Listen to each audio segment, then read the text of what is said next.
بسم اللہ الرحمن الرحیم۔ السلام علیکم بہنوں، بھائیوں اور بزرگوں۔ آج 9 محرم کے حوالے سے واقعات پیش کر رہے ہیں۔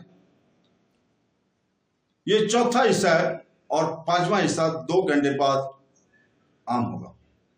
آخری حصے تک ہمارے ساتھ رہیں تاکہ کربلا کے واقعات کو سمجھنے اور جاننے کے لیے کہ کربلا میں محمد صلی اللہ علیہ وسلم کے پیارے نواسے کے ساتھ کیا ہوا تھا۔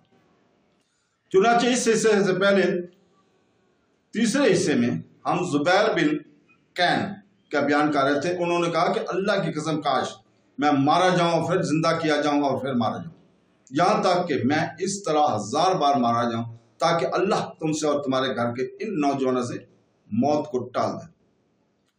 اس کے ساتھیوں میں سے ایک گروہ پھر اٹھ کھڑا ہوا اور کہنے لگا، اللہ کی قسم ہم آپ سے جدا نہیں ہوں گے، ہماری جانیں آپ پر قربان ہوں، ہم آپ کی حفاظت اپنے گلے، ماتھے اور ہاتھوں سے کریں گے۔ اگر ہم مارے جائیں تو جو کچھ ہم پر ہے وہ ہم پورا کرتے ہیں اور انجام دیں گے۔ اس کے ساتھیوں میں سے ایک اور گروہ بھی اٹھ کھڑا ہوا اور اسی اصل کے الفاظ کے ساتھ کہا۔ عاشوراء کی رات کو امام حسین علیہ السلام فرماتے ہیں، میں اس دن کی صبح سے پہلے کے رات کو بیٹھا ہوا تھا جس میں میرے والد شہید ہوئے تھے اور میری خالہ زینب میری دیکھ بھال کر رہی تھی جب میرے والد نے اپنے آپ سے دوری اختیار کی، ایک خیمے کی طرف جو اس کے ساتھیوں کے ساتھ کھڑے کیا گیا تھا۔ ابو ذر غفاری کا غلام ہوائی ان کے ساتھ اپنی تلوار تیار کر رہا تھا اور اس درست کر رہا تھا۔ اس دوران میرے والد نے درج ذیل آیات کی تلاوت کی تھی جس کا ترجمہ ہے، اے وقت، اے دوست کے طور پر تم پر شرم کرو، طلوع آفتاب اور سورج ڈوبنے کے دنوں میں کتنے ہی ساتھی یا متلاشی تیرے لاشیں ہوں گے۔ وقت کسی متبادل سے مطمئن نہیں ہوگا، بے شک معاملہ غلب کے پاس رہے گا اور ہر جاندار کو میرے رات پر صبر کرنا پڑے گا۔ انہوں نے اسے 2-3 بار دہرایا۔ میں سمجھ گیا اور کہ اس کا مطلب کیا ہے۔ آنسو نے میرا گلا دبا دیا اور میں نے انہیں پیچھے دھکیل دیا اور خاموش رہا، کیونکہ میں جانتا تھا کہ ہم پر مصیبت آنی ہے۔ جہاں تک میری خالہ کا تعلق ہے، اس نے وہی سنا جو میں نے سنا، لیکن چونکہ وہ ایک عورت تھی اور نرمی اور غم عورت کا حصہ ہے، وہ اپنے آپ پر قابو نہیں رکھ سکتی تھی۔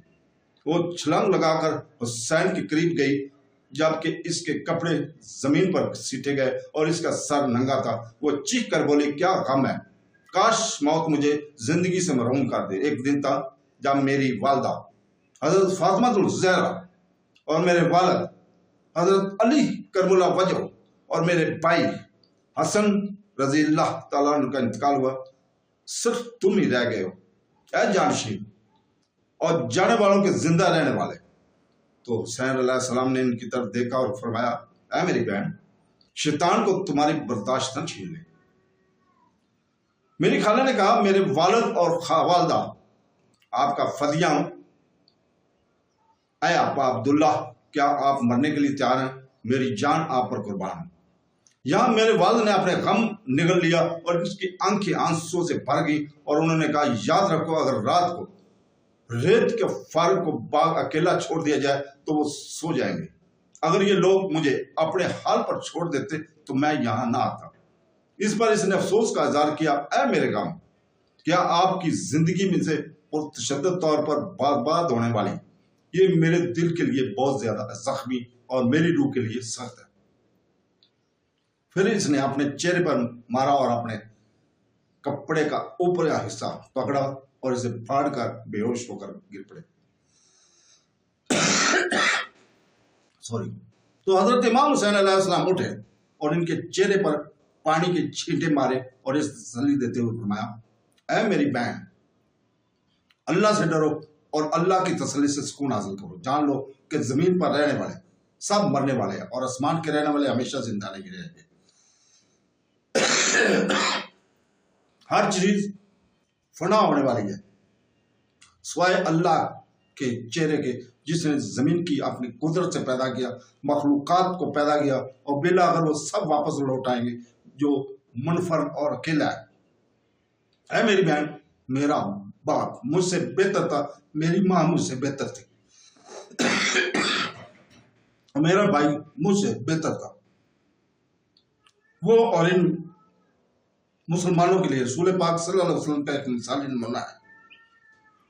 حضرت امام حسین علیہ السلام نے اسے اور اس طرح سے تسلی دینے کی کوشش کی، پھر اس نے کہا بہن میں آپ سے قسم کھاتا ہوں اور میں ہمیشہ اپنی قسمیں کھاتا ہوں کہ آپ اپنے کپڑے نہیں پھاڑیں گے، نہ اپنے چہرے کو نوچیں گے اور نہ ہی میرے مرنے پر غم اور نقصان میں آئیں گے۔ تو دوستو اس کا اگلا حصہ، 5واں حصہ 2 گھنٹے بعد انشاءاللہ تعالیٰ نشر کیا جائے گا۔ اللہ حافظ۔